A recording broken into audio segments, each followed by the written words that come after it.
Join Edwin Frondozo on the Business Leadership Podcast every week for a unique program featuring insights and actionable items from the world's most successful business leaders. Hear firsthand the exclusive interviews and personal journeys on how today's transformational leaders made it to the top.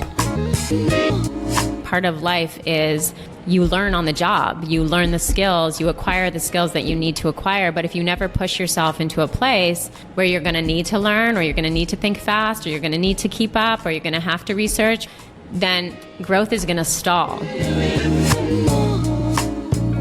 This is the Business Leadership Podcast, and I'm your host, Edwin Frondozo. Welcome back. How are you doing today? How's your day going? How's your week going? I hope you're doing well today. Thank you for taking the time to join us. Getting close to milestone episode number 100, and I'm wondering how to celebrate. I'm wondering what to do. I'm looking forward to the next 100. I'd love to hear from you. Give me your thoughts. Hit me up on social media at TBLcast or Dragon Meme, my personal one. Of course, send me an email, edwin@thebusinessleadership.com. But if you have any amazing guests that you'd love to hear from, let me know, and we'll do our very best to get them on the show. Well, this is episode number 95. Super excited to introduce the interview I had with Laurie Campbell. She's the VP and partner of Barry's Bootcamp Canada. She combines her passion for fitness with her entrepreneurial spirit. She has been credited for bringing the best workout in the world to the Canadian fitness landscape. Following apprenticeships under acclaimed yoga gurus, Laurie started her career as a yoga teacher back in 1998. Building on her passion for teaching, Laurie went on to lead and direct yoga and meditation retreats internationally. And in 2000, she opened her own Toronto studio. It was called The Breathing Room, which grew to such success that it ended in a partnership with one of Toronto's leading yoga studios, Downward Dog. And in 2010, she was hired by Roots as the director of both their yoga studio and active athletics clothing line. She oversaw studio operations and product development, and also became the director of the Roots Village Project, which was a program that partnered at-risk youth in Toronto and Vancouver with fitness experts and role models in order to provide a healthy platform for personal growth. In this conversation, Laurie talks about being a female entrepreneur, the challenges that she was able to overcome with the help of her family and peers. She offers tips and tricks on how to survive the demand of a male-dominated industry. She also gives advice on taking the plunge and setting up a business, to moving ahead when seemingly the odds are against you. Our sponsors today are Slingshot VoIP, a leader in business voice AI technologies that help companies understand what the customers are saying when they're calling in. The Business Leadership Podcast is a friend of the ITWC Podcast Network and supported by our media partner, IT World Canada. Now here we go. Welcome to the Business Leadership Podcast, Laurie. Thanks. Well, thank you for inviting me into your location here, this beautiful location. Super excited to be here. But I'd love it for you, Laurie, if you could start off by introducing yourself to our listeners. For those who may not know who you are, can you let us know who you are when you're not growing or leading businesses? Wow. I don't even know. No, I'm kidding. My name is Laurie Campbell. I've been in the fitness industry for a long time now, probably over 18 years, I want to say, which may age me, but it's okay. I'll put it out there. And I'm a mom, so I have two little kids. And what else do I like to do? We like to travel as a family. I like to encourage adventures for our family and my kids. And I just, honestly, I'd have to say I really am into fitness. Like, so beyond being in it as a business, I'm also in it as a lifestyle. So, doing adventurous, fitness, as well as like retreats and things like that, as well as a daily occurrence.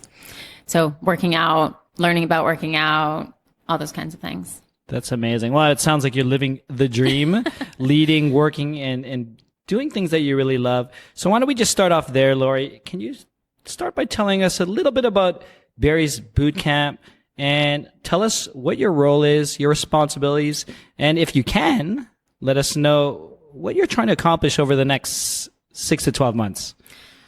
So I am officially, the title would be VP of Canada, so Barry's Bootcamp Canada, and a partner here. So Barry's Bootcamp was started in LA, and my partner David Cinnamon and I had a long road going back and forth, originally trying to franchise, and then that shifted into us now being a joint venture. So we have all of Canada to grow out. And what I do basically is operations for the entire Canadian business. So overseeing, from a high level, all hiring, top level hires down to overseeing or approving low level hires, deciding our direction and overlooking our marketing plans, trying to gear that marketing ship, looking at overall utilization of our business, where to put our business, so location scouting, talent scouting, all those kinds of things that you can imagine goes into a business. And then from what we're going to do in the next 6 to 12 months, we are actually growing in the next 12 months to 3 more locations. So that's a definite because they've been signed. And then beyond that, we would just look to keep expanding as much as we can into Canada and looking for ideal spots and hoping to grow it to a place that Barry's can be in every, major Canadian city. It's super exciting. I know Barry's Bootcamp's been around a long time, so happy to see the growth. Especially, I'm excited to see it over the next 12 months. Laurie, I did a little investigating. So when I actually looked at your career, you've been in the health space for the majority of it, but it looked like you've started a number of companies and you held various leadership roles. Can you share with us some difficult decisions that you had to make that eventually allowed you to grow as a business leader? I think early on, so I kind of started this road, I guess the whole fitness road, before it was made even popular, I guess, as a career choice. I think when I first made it a career choice, it wasn't actually a viable career choice. It was something you did as a stepping stone to do something else. And so I was lucky in that way that I kind of started this pioneering way that allowed, and I had a lot of growth in that area. Fitness has become a huge area of business. So I was an early adopter, I guess, into making that a career. And when I started, I was originally a yoga teacher by accident, because I was a very dedicated yoga student. And I think my teacher at the time saw some potential in me and just kind of threw me into teaching, which was wonderful. And I think gave me confidence that I didn't or wouldn't have had otherwise. Like being kind of pushed was definitely a better path for me. And that led me into actually opening the first business I ever did, which was a yoga studio. Actually a yoga studio and a clothing business. That is a whole other ball of wax. But that business, I think, taught me a lot about timing and taught me really about what I wanted to do from a perspective of how precious my time is. So I learned something about opening a business that is really tied to me. And so one of the things going into a fitness business that people fail to realize is if you are a good instructor or a fantastic teacher of a particular fitness application, if you open a business based on that idea, you will be tied to that business like forever, because people will come to your business expecting to see you. So I learned early on that I didn't want to do that because I love to travel and I love to, have time for myself and all those kinds of things. So I had to learn to build a business that I could actually step out of the limelight in, which I'm much more comfortable in. And then I was good at building a team to step into that light for me because I'm better behind the scenes. Like I love running a business. I love putting it together. I don't necessarily want to be the person always in the spotlight. And I learned that from that first business very early on because I just couldn't be there. And you had to be there in that type of business model to make the money. Right. How long did that take you to, I guess, it sounds like to me you were really in the business. It was about you, but did it take certain things to happen within the business for you to make that change? Or did you know on the onset that, you know what, I'm just going to do that? I think early on, so like when I opened it, all the classes were taught by me, you know, all of that. And you could go to hire instructors and all that kind of stuff. But when you build a model that way, it's very hard to then bring on new people because your clients that you've built have come for you. Like you are a certain personality. Not everyone has this magical touch when it comes to teaching. So I do think that those are rare. Like those instructors that you find are rare. And when you build a client base based on that, they're not going to accept like just anyone coming in to sub your classes. So I think I early on realized like, this isn't what I actually want to do. I loved teaching. I absolutely did, but I couldn't do it in a way that didn't allow me to come in and out of it. And I also knew that I enjoyed so much of the business aspect of it that I wanted more time to foster and grow other talent and also have the business be independent of my personality. So I think it was like into a year, maybe 2 years that I realized that, and then ended up selling that business to another well-known yoga company here in the city, and then went on to teach more, which gave me freedom, until at which point I ended up going in a back way into business. Wow. Wow. I mean, it's really interesting that you had that insight, because I know speaking to many business leaders or entrepreneurs, sometimes it takes a while to get that insight that, you know what, maybe I really didn't like this, right? Like it takes a while. What steps did you take? Because you did mention it was about a year and a half, almost 2 years in to get yourself out of the business. I don't know if I actually took, it's a good question. I don't know if I took steps or it just happened naturally. I began to, I think, employ other people to come in and sub classes, and then that wasn't working. And I think it was just naturally telling me. I think I'm also an intuitive person. I think one thing I do listen well, even though my employees might say it differently, is I do listen well. And I think it was a natural shift. Like it just happened that through conversations, I knew that the yoga studio I was dealing with was looking for a location in the area I was in. And it just kind of seemed to naturally happen that way. And sometimes I think those are the best ways that things happen, is it's not such a fight. And I didn't feel any like hard ownership of not wanting to do it. It was something actually I knew I needed to do in order for myself to progress.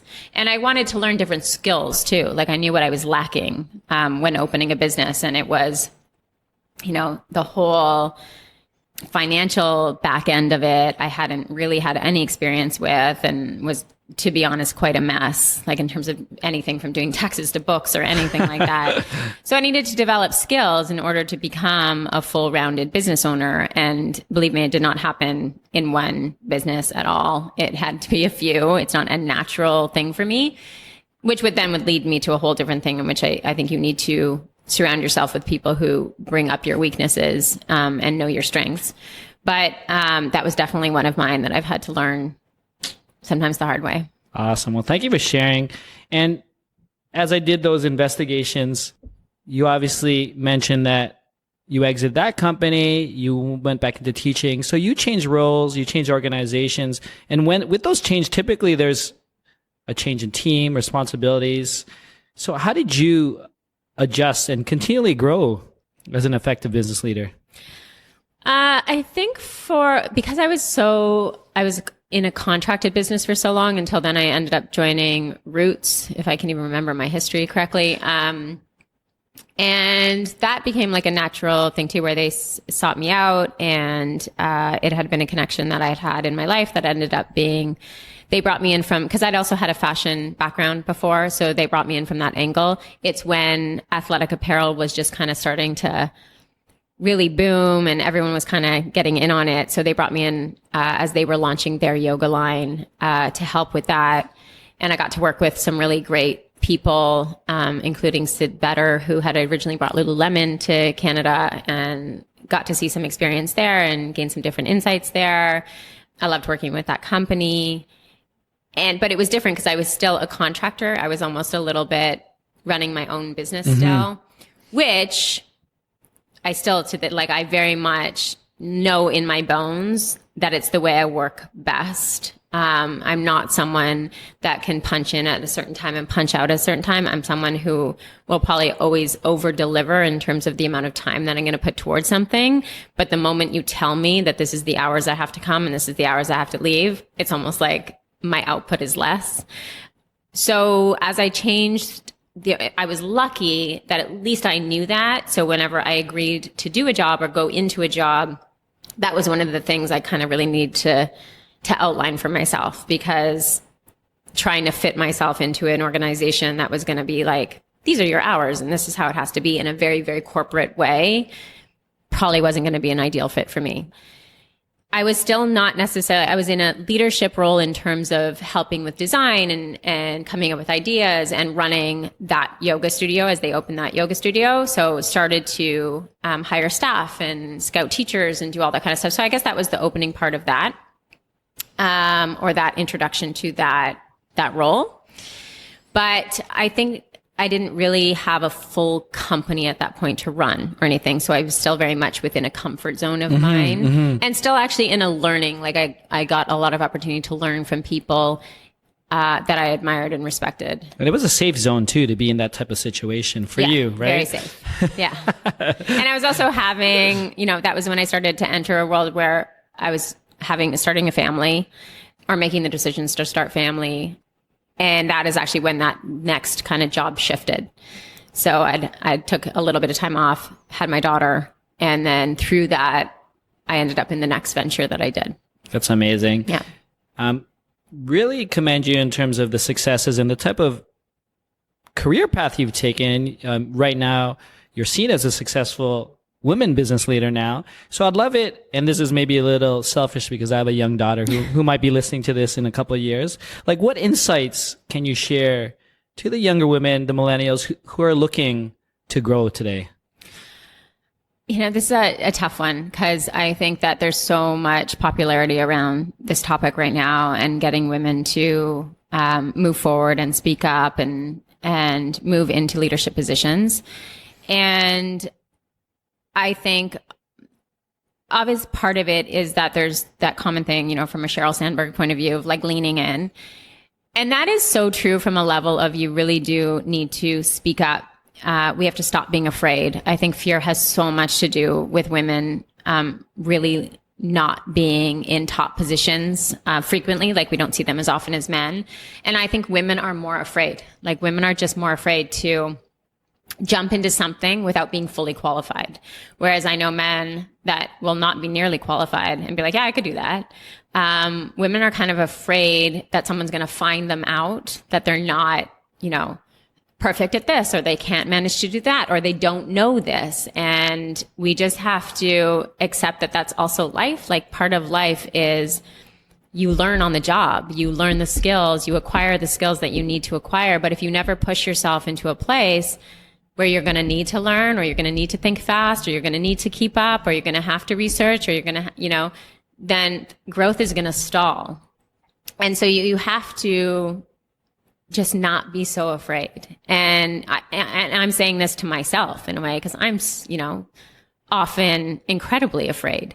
I'm often in rooms with all men, especially like when it comes to our construction team, stuff like that. They literally they should be speaking a different language. I can't understand it.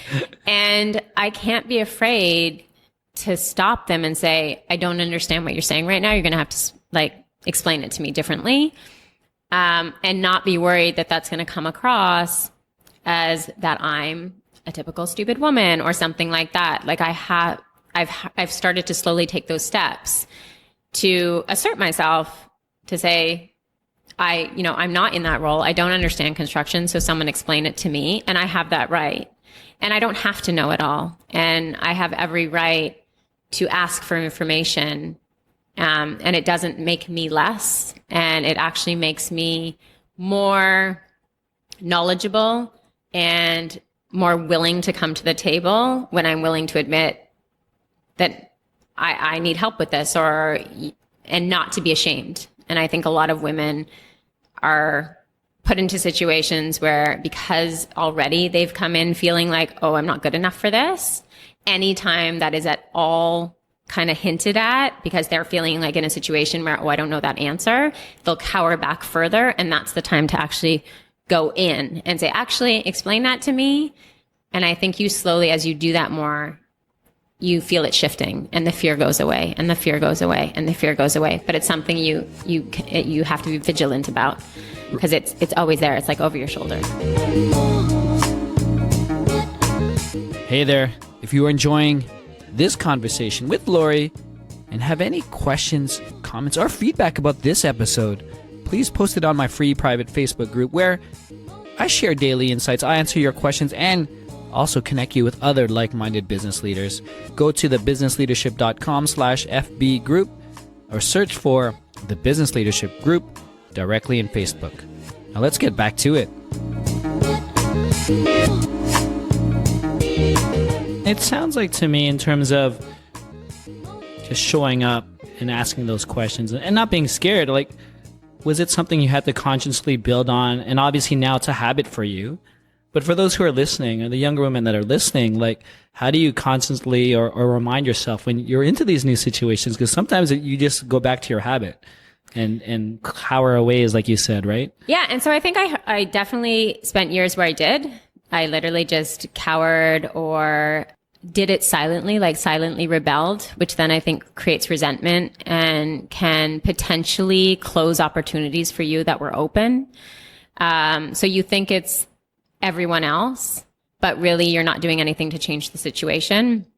So I think it's honestly through therapy, through, talking it out with people I respected. It was from not being afraid to approach people that I felt had, perhaps I'd been personally offended, even though it was strictly professional.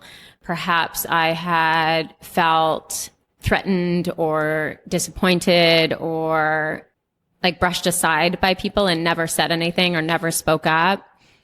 And I think it was through talking to my husband, talking to my father, talking to other women that are in professional opinion saying, I take things so personally. And to realize that in business, I do think women tend to do that too. We take things personally more, and being able to stand up and be like, but I'm allowed, like, I don't have to be a man to be in business. I'm a woman, I'm emotional. But if I do, I need to then clearly articulate that and not be afraid to have a conversation, not be afraid to start the conversation and clear the air so that I can move forward and make sure that my opportunities are always clear. I don't know if that makes any sense, but it's a difficult thing because you often feel that you are trying to be man-like in business. And I had to consciously stop doing that and to own that we're going to do business differently. And then I had to own when I was feeling something as opposed to putting it on someone else and getting really quiet and resentful. Well, that's great. Well, thank you for sharing. I really appreciate it. Laurie, I'm curious, is there anything that you continually do or you currently do to help you develop today as a business leader still? I think going back to what I said earlier in terms of skills, I really do like to listen. Mm-hmm. So I listen to podcasts a lot. I like to read a lot. But I definitely also like to have conversations and listen in on conversations that are probably out of my reach or out of my depth. And even in the moment, again, if I'm feeling like a little bit like a fish out of water, eventually I think it teaches me something. No one enjoys having difficult conversations, but the more that I've had them, the more that I enjoy them. So I think doing things that make me uncomfortable really help me learn.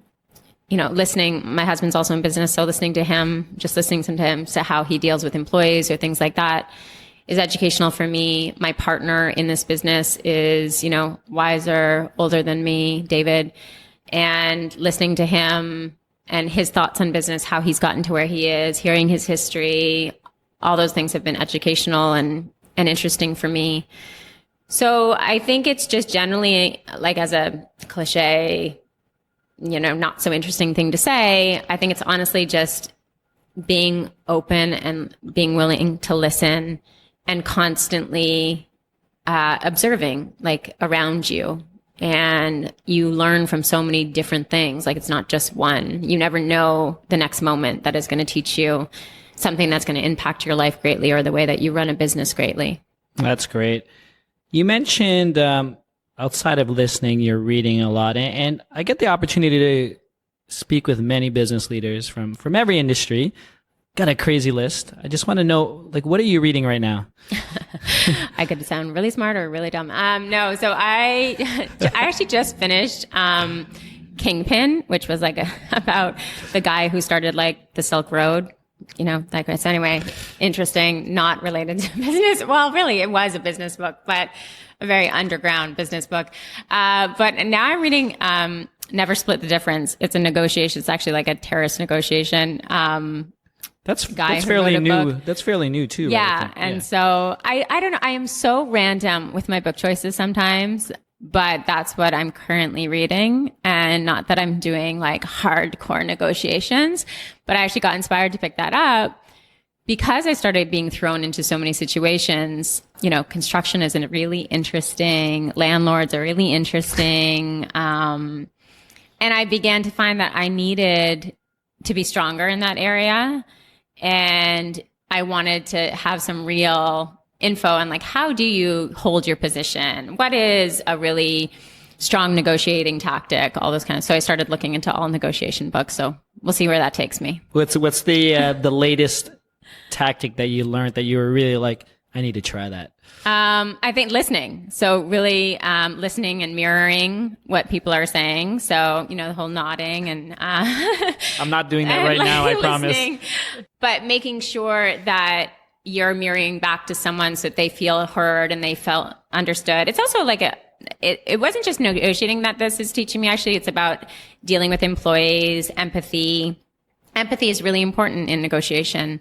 And once the other side feels heard and feels seen and recognized, they're much more willing to let their guard down. And then that's where actually conversations begin. And so that was an interesting, not that I don't think I hadn't done that already, but he said it in a way that I feel resonated with me strongly. And I'm sure to reinforce some of the things that you've done in the past as well, right? Mm-hmm. Laurie, can you name a person who had a tremendous impact on you as a business leader today? It could be anyone. It could be a mentor, someone alive, dead, someone you know, don't know.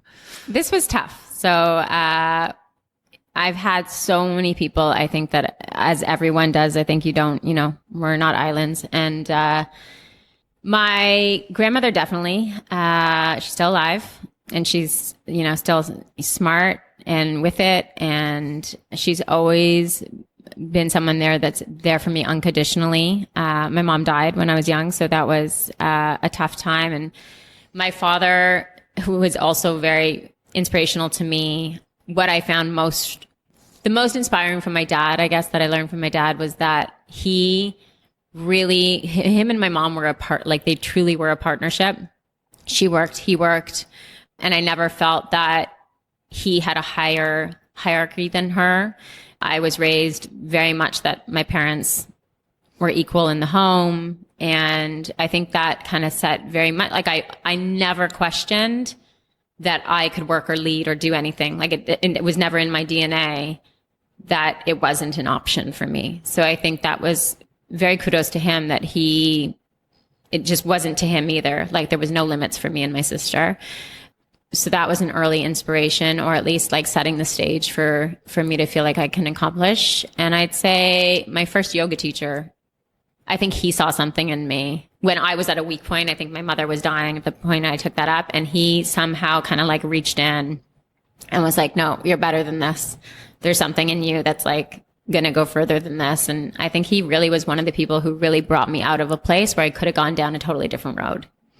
So yeah, I think he made me believe in me when I probably was on the verge of just not.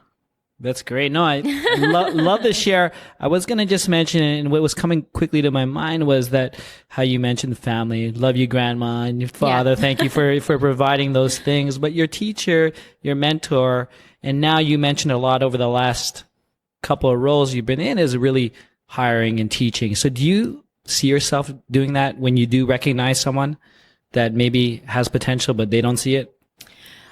I think that's why I love the people part of this business. I think in all businesses, I mean, who knows, going into the future, things are changing all the time. And I think we're reducing our dependency on people all the time.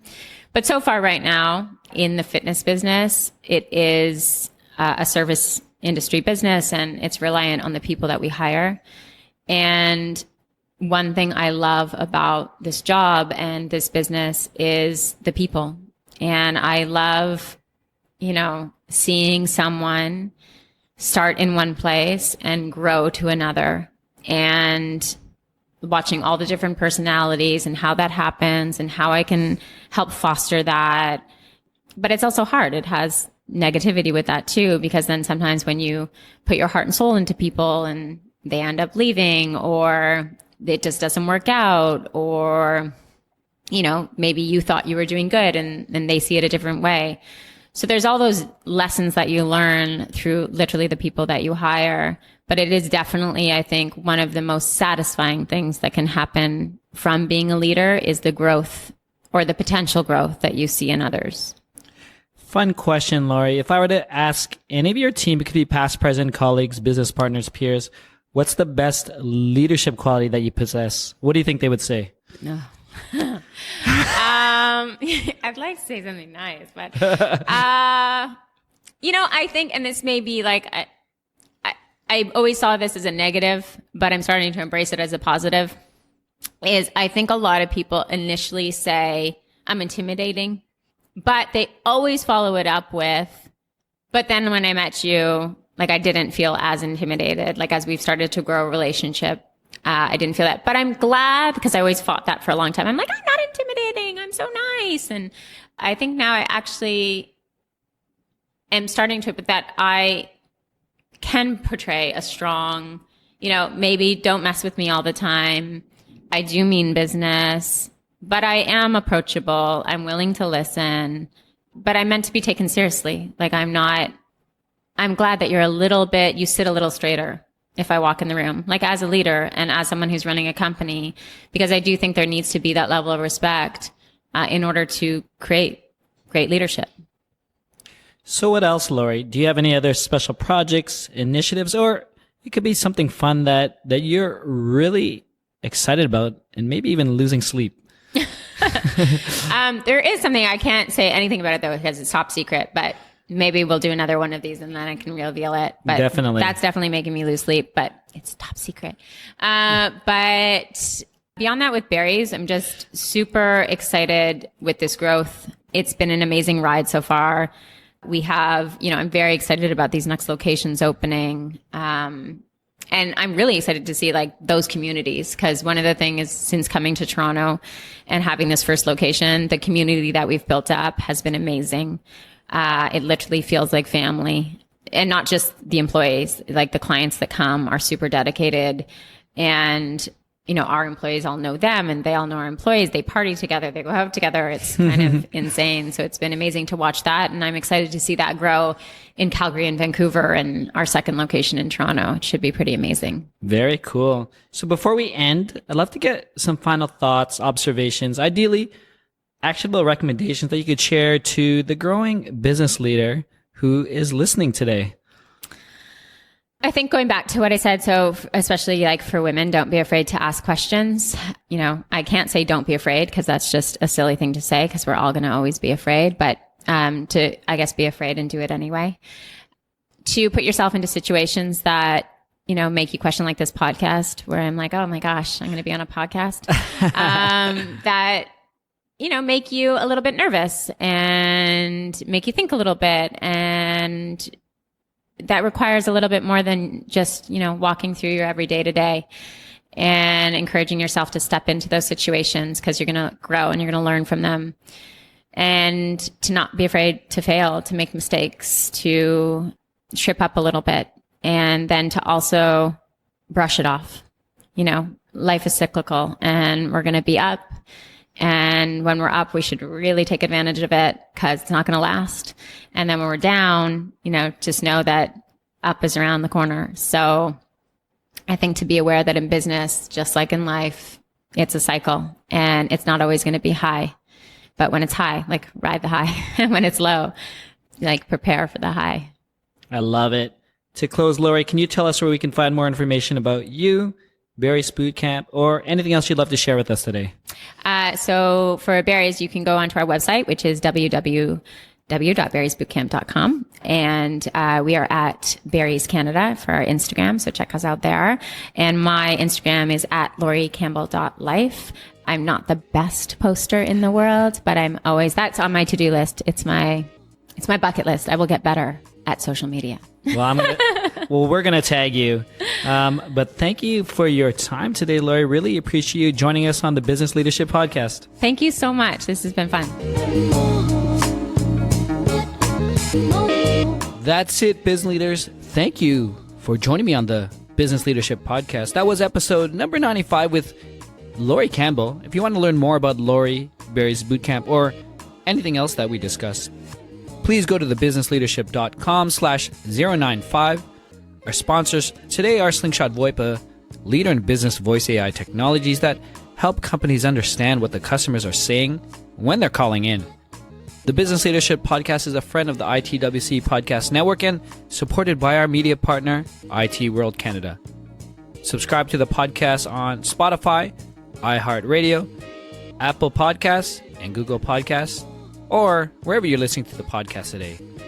And be sure to follow us on social media at TBLcast. And bonus, if you take a screenshot of you following or subscribing to the podcast and posted it within our Facebook group, I will give you a shout out on the next episode. Thank you again. Edwin signing off. Thank you for listening to the Business Leadership Podcast at thebusinessleadership.com.